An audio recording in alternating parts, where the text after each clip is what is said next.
मनन रसामृत को सब्सक्राइब करना और शेयर करना ना भूलें। शुक्रिया।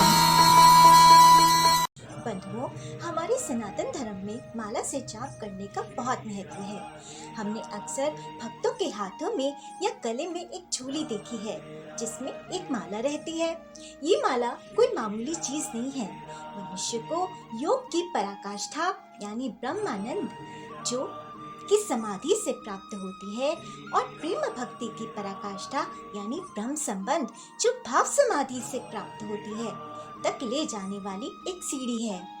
नवता भक्ति में पहली सीढ़ी है श्रवण और दूसरी कीर्तन, स्मरण है तीसरी सीढ़ी जो कि माला लेकर गुरु द्वारा दिए गए मंत्र से सांवरे का नाम जाप है।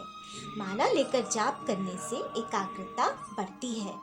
माला पर जाप करते करते जब ध्यान माला के मन को और मंत्र में स्थिर होने लगे तो आप सही दिशा में हो, आपका जाप सही चल रहा है। और जब माला जाप करते करते एकाग्रता इतनी बढ़ जाए कि अचानक आपको महसूस हो कि आपके श्वास तो रुके हुए हैं लेकिन माला के मनकों पर मंत्र जाप चल रहा है, तो आप माला जाप के दूसरे स्तर तक पहुंच गए। और फिर जब ऐसा वक्त आए कि ध्यान केवल मंत्र पर स्थित हो जाए और मन के चलने भी बंद हो जाए, तो आपने माला जाप की तीसरी अवस्था को प्राप्त कर लिया है। और चौथी अवस्था में आप जाप करना भी बंद कर देते हैं क्योंकि अब आपके कानों में स्वतः ही ओमकार गूंजने लगता है। आपको लगता है आपका रोम रोम जाप कर रहा है जिसे आप शांत होकर केवल सुनना चाहते हैं।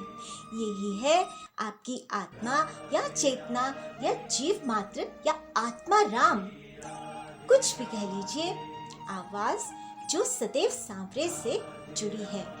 कहा है ना, प्रीति जो मेरी पीव की बैठी पिंजर माही, रोम रोम पिफ पिफ करे दादुर दूसरा नाही। माला जाप करने के दो तरीके हैं।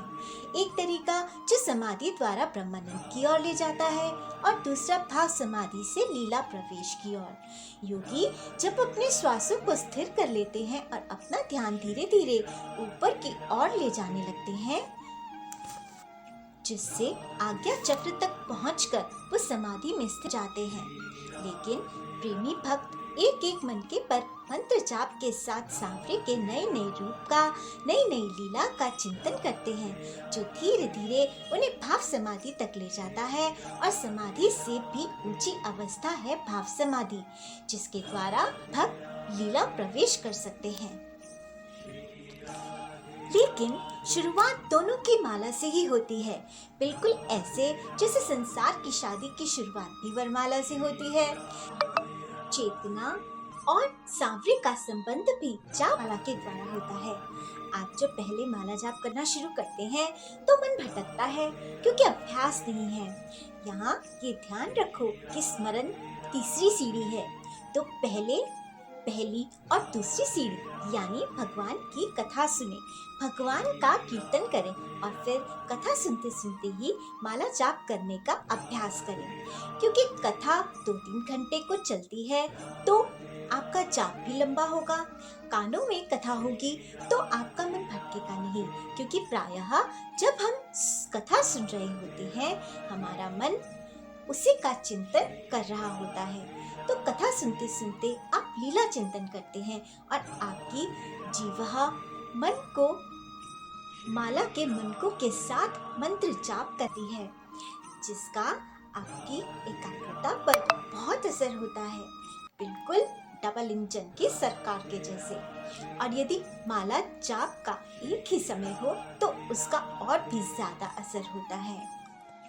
तो माला जाप करते करते, मन करते करते अपने इस शरीर से अपनी आत्मा की, अपनी चेतना की आवाज सुनने तक के इस सुंदर सफर से सुंदर सफर कोई और नहीं है। और अगर आपका मार्गदर्शन एक समर्थ गुरु कर रहे हो तो सोने पे सुहागा, जो कि बहुत जरूरी है। या फिर कह लीजिए कि ये एक नशा सा है। कहते हैं ना, हम पीते हैं सत्संग के प्याले, ये अंगूरी मदिरा नहीं है। तो बस एक बार इस सफर पर या इस नशे को करके जरूर देखिए, लेकिन अपने समर्थ गुरु के मार्गदर्शन में। श्री राधे।